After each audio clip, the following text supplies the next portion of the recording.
भगवान श्री गणेश की पूजा हर पूजा से पहले की जाती है। महिलाएं खासकर अपने पति की लंबी आयु के लिए भगवान श्री गणेश की पूजा जरूर करती है। ऐसी मान्यता है कि भगवान श्री गणेश की पूजा करने से पति की लंबी आयु होने के साथ साथ ससुराल हमेशा खुशियों से भरा रहता है। वहां कोई भी दुख दरिद्रता कभी नहीं आती है। तो आइए जाने सुहाग की लंबी आयु देने वाले भगवान श्री गणेश की अद्भुत कहानी। एक समय की बात है, एक भाई बहन रहते थे। बहन का नियम था कि वह अपने भाई का चेहरा देखे ही खाना खाती थी। हर रोज वह सुबह उठती थी और जल्दी जल्दी सारा काम करके अपने भाई का मुंह देखने के लिए उसके घर जाती थी। एक दिन रास्ते में एक पीपल के नीचे गणेश जी की मूर्ति रखी थी। उसने भगवान के सामने हाथ जोड़कर कहा कि मेरे जैसा अमर सुहाग और मेरे जैसा अमर पीहर सबको दीजिए। यह कहकर वह आगे बढ़ जाती थी। जंगल के झाड़ियों के कांटे उसके पैरों में चुभा करते जाते थे। एक दिन भाई के घर पहुंची और भाई का मुंह देखकर बैठ गई तो भाभी ने पूछा, पैरों में क्या हो गया है? यह सुनकर उसने भाभी को जवाब दिया कि रास्ते में जंगल के झाड़ियों के गिरे हुए कांटे पाँव में छुप गए हैं। जब वह वापस अपने घर आ जाए तब भाभी ने अपने पति से कहा कि रास्ते को साफ करवा दो, आपकी बहन के पाँव में बहुत सारे कांटा चुभ गए हैं। भाई ने तब कुल्हाड़ी लेकर सारी झाड़ियों को काटकर रास्ता साफ कर दिया, जिससे गणेश जी का स्थान भी वहां से हट गया।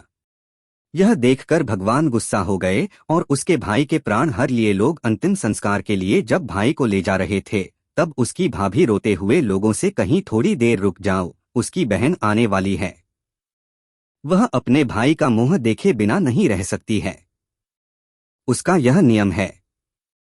तब लोगों ने कहा, आज तो देख लेगी पर कल कैसे देखेगी। रोज दिन की तरह बहन अपने भाई का मुंह देखने के लिए जंगल में निकली। तब जंगल में उसने देखा कि सारा रास्ता साफ किया हुआ है। जब वह आगे बढ़ी तो उसने देखा कि सिद्धिविनायक को भी वहां से हट दिया गया है।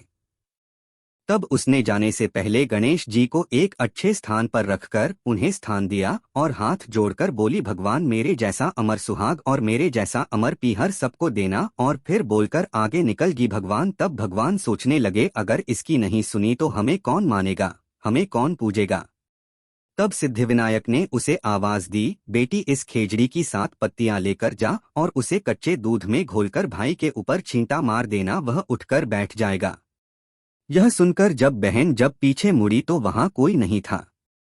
फिर वह यह सोचने लगी कि ठीक है, जैसा सुना वैसा कर लेती हूँ। फिर वह 7 खेजड़ी की पत्तियां लेकर अपने भाई के घर पहुंची। उसने देखा वहां कई लोग बैठे हुए हैं। भाभी बैठी रो रही और भाई की लाश रखी है। तब उसने उस पत्तियों को बताए हुए नियम के तहत भाई के ऊपर इस्तेमाल किया। तब भाई उठकर बैठ गया।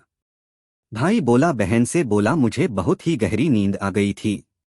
तब बहन बोली, यह नींद किसी दुश्मन को भी ना आए। और उसने सारी बात अपने भाई को बता दी। तो मान्यता के अनुसार ये है गणेश जी की चमत्कारी कहानी।